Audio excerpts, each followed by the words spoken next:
This is the Automotive Repair Podcast Network. Welcome, everyone, to yet another episode of Diagnosing the Aftermarket A to Z. I'm Matt Fanslow, and it'd be so much easier if we just stole this money. That and more after a word from our sponsors, Pico Technology, Autel, and Independent Wrench Jobs.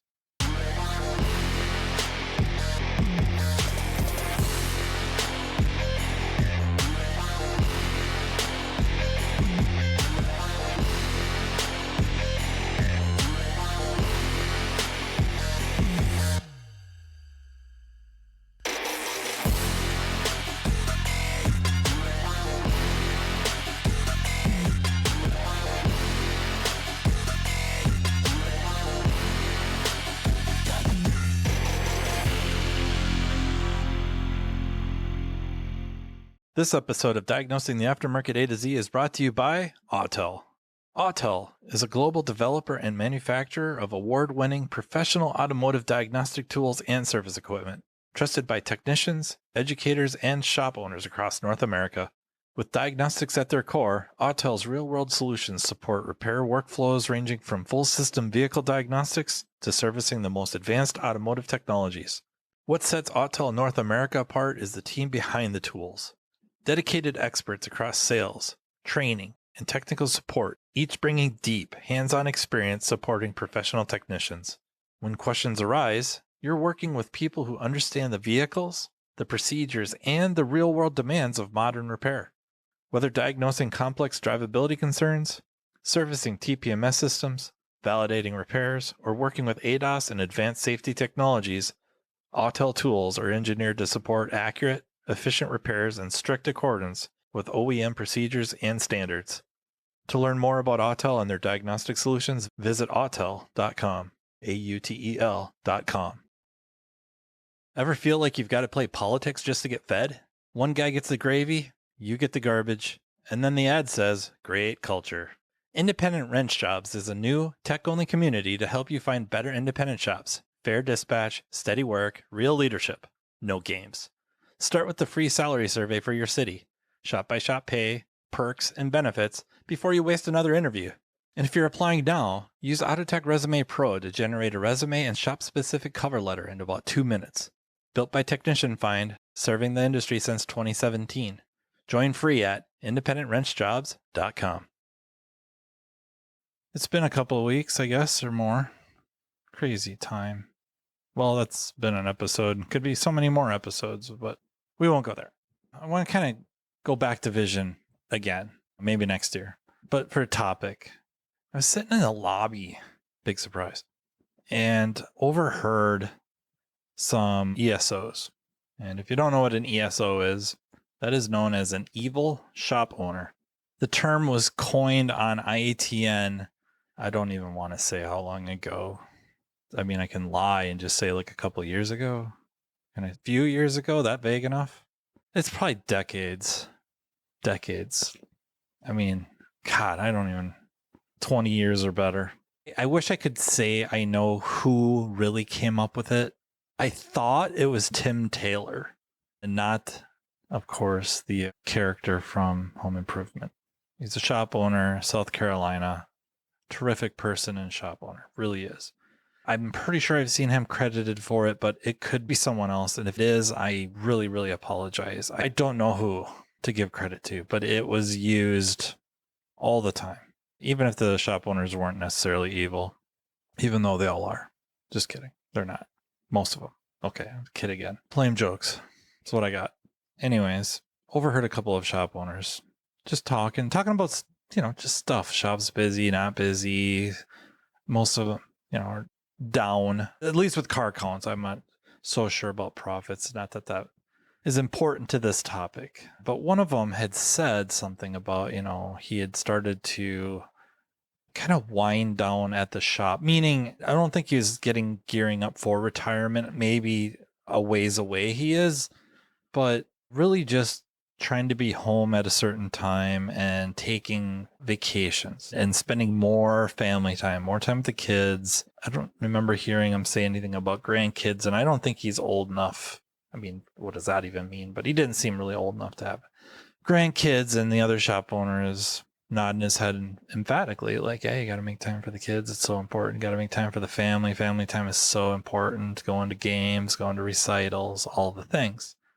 And me being me immediately starts creating, drudging up, working up, lining up the argument. And I didn't say anything to them, but I was just kind of lost in thought for a while. Part of it was, must be rough. And me saying that's pretty hypocritical, to be quite honest. Me personally, that's really hypocritical. I work for a shop that does greatly value family time and does not want anyone missing those times.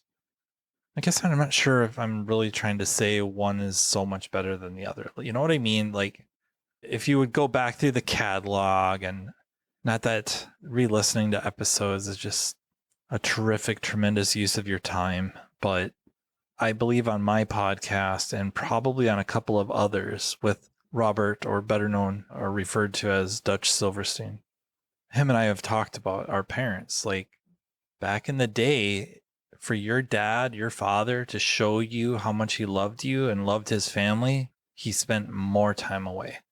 Work. He was at work providing.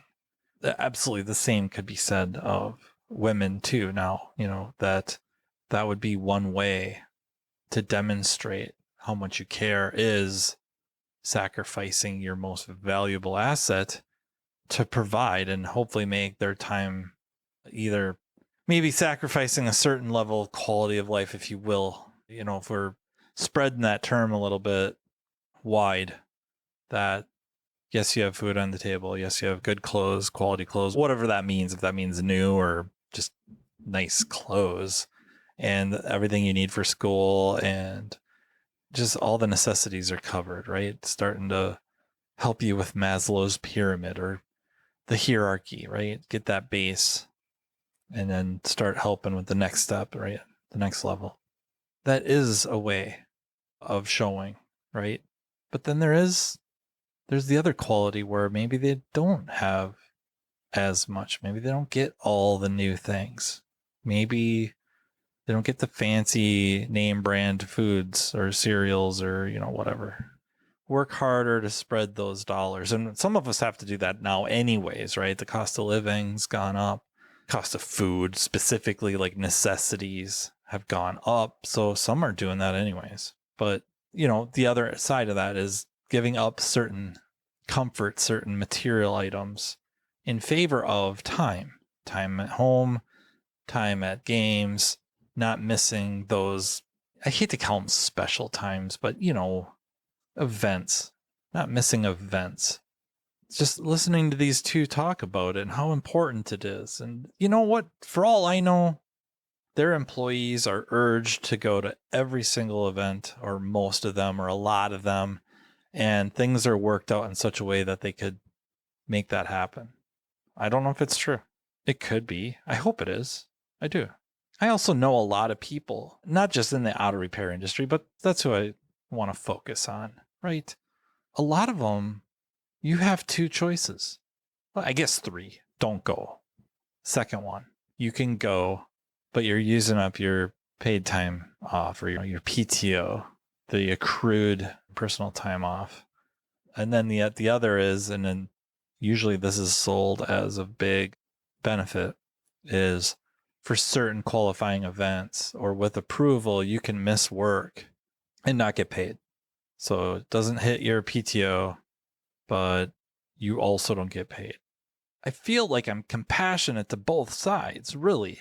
Employees have to be at work to work, make money, to build profit for the shop to be able to pay bills, pay employees, take care of them, all of the things. That's where the money comes from.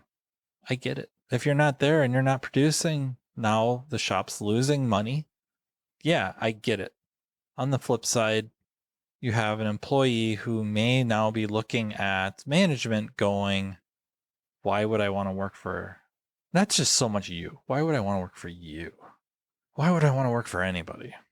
And on top of that, more and more companies, and they're in the the industries or professions lend themselves much, much, much better to flex time. I don't know how you would do flex time in a repair shop, but without jumping around too much. There are companies out there, and I think growing, where you have deadlines. So if Sherry Hamilton's listening to this and heard me say deadline, the jig's up. Now she knows I know what that means. Maybe this podcast is a bad idea. Oops. Strategic error. Anyways, you have whatever tasks that need to be done by the end of the day, by the end of the week, by the end of the month, whatever that deadline is, whatever that word means. Okay. You got me, guys? Thanks. So they don't care. The company doesn't care if you show up at 10 in the morning, work till 1, leave for 5 hours, come back, at 6, 7 p.m. 6, 7. Hopefully nobody smashed their phone when I said that. Sorry, I couldn't resist. Anyways, they come back, work until they get it done. As long as the work's done, you're good to go.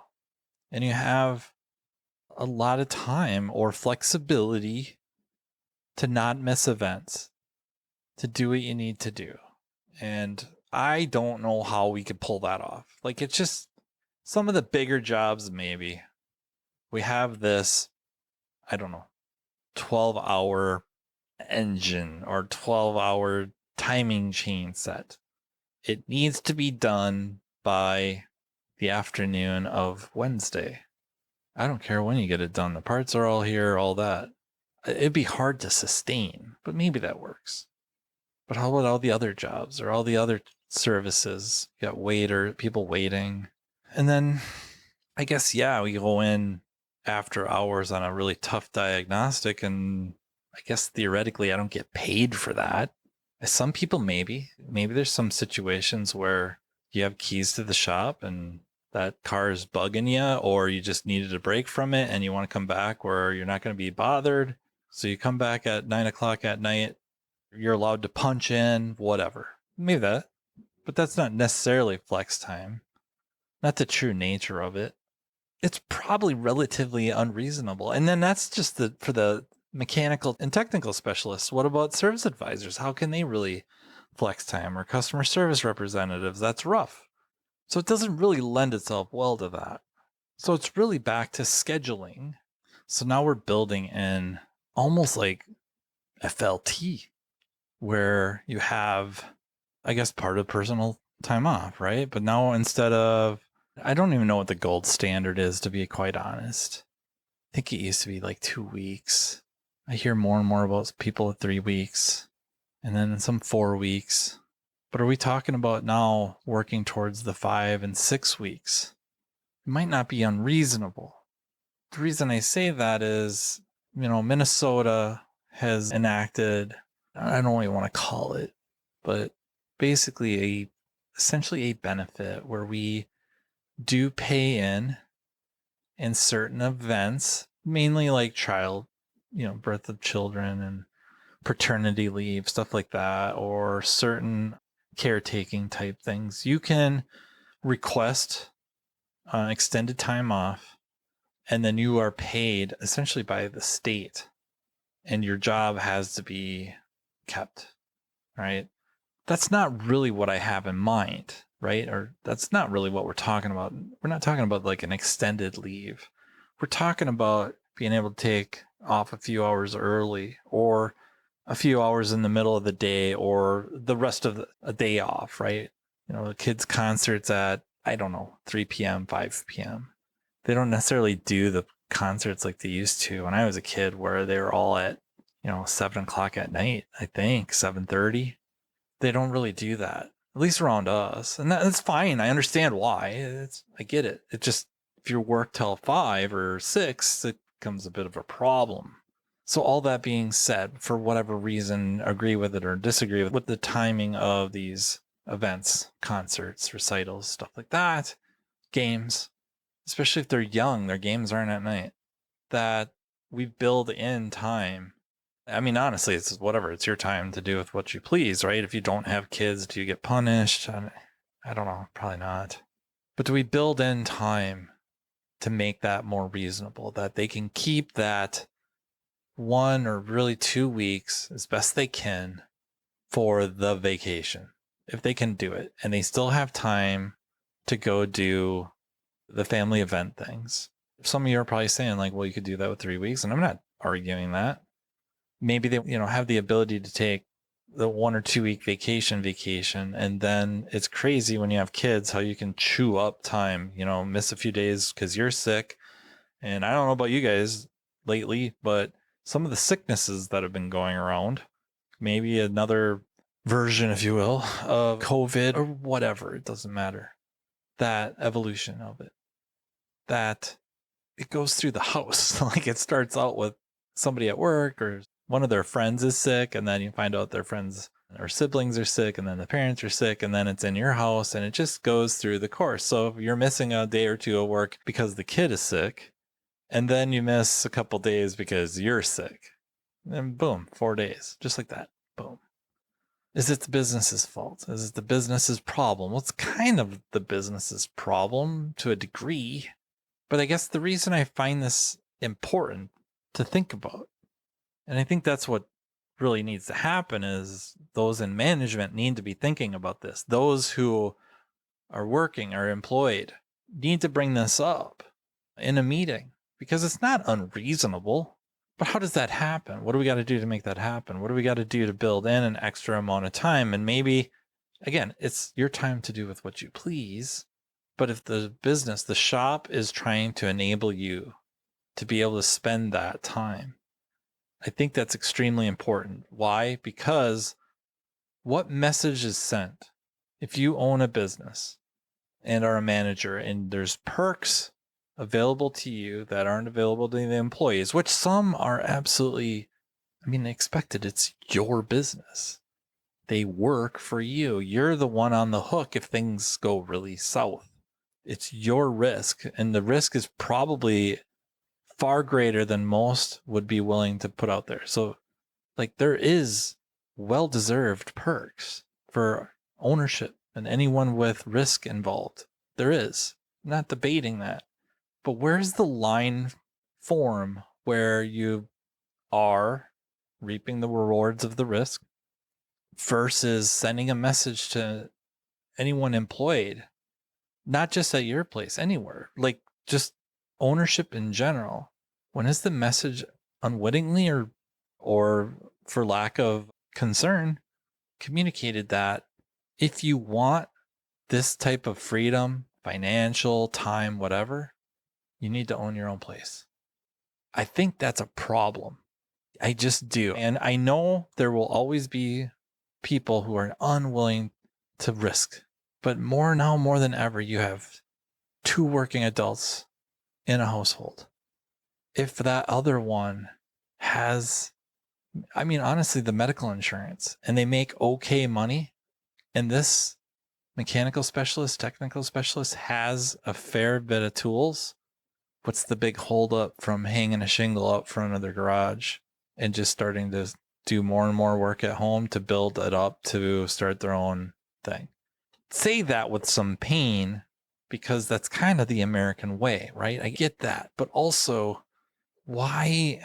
I also don't see the logic. To me, from a purely economics, and really we're getting into behavioral game theory again, that you're in a negative sum game where your gain is at the detriment of others.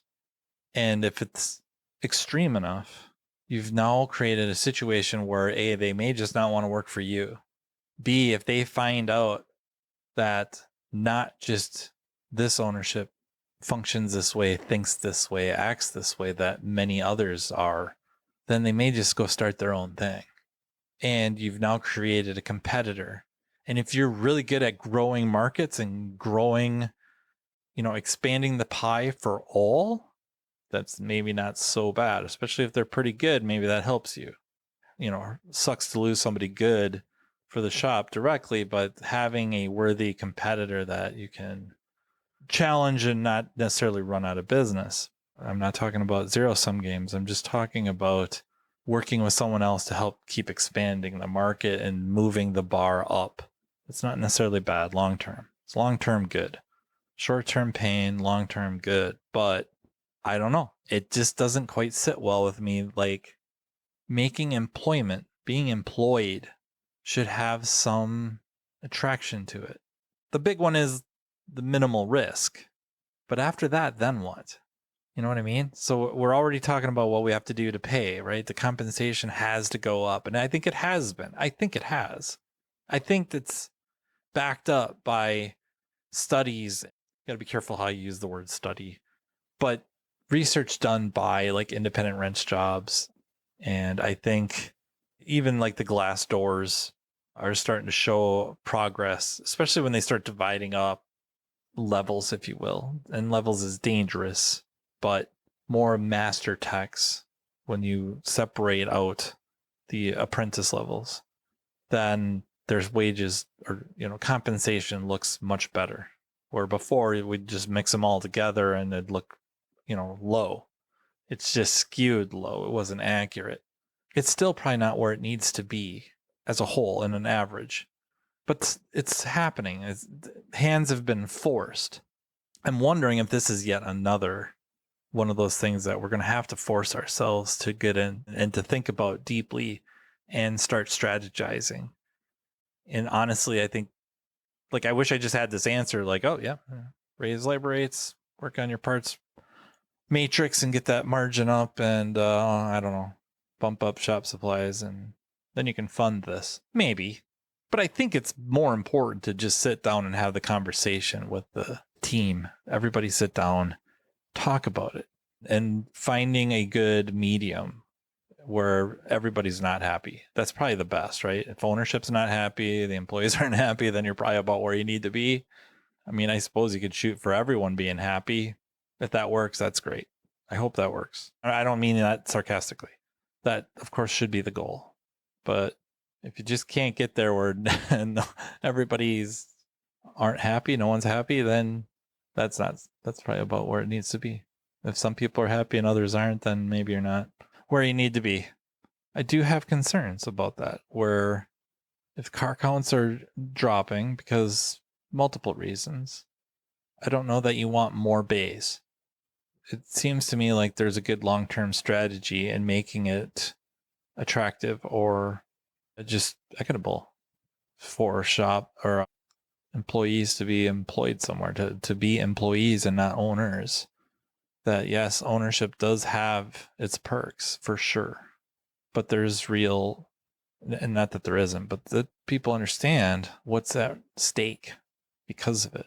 I've said, I think many times, most of the shops I know, like the overwhelming number of them, it is not like the shop owner has the big, beautiful house on the gated neighborhood or even a really, really nice neighborhood with the daily drivers of whatever upscale SUVs and a couple of toys vehicles, the convertible for the weekend and some whatever hot rod, that they had when they were a kid and restored, and then the cabin and the boat and the side by side. Like, I just don't know that many that have that.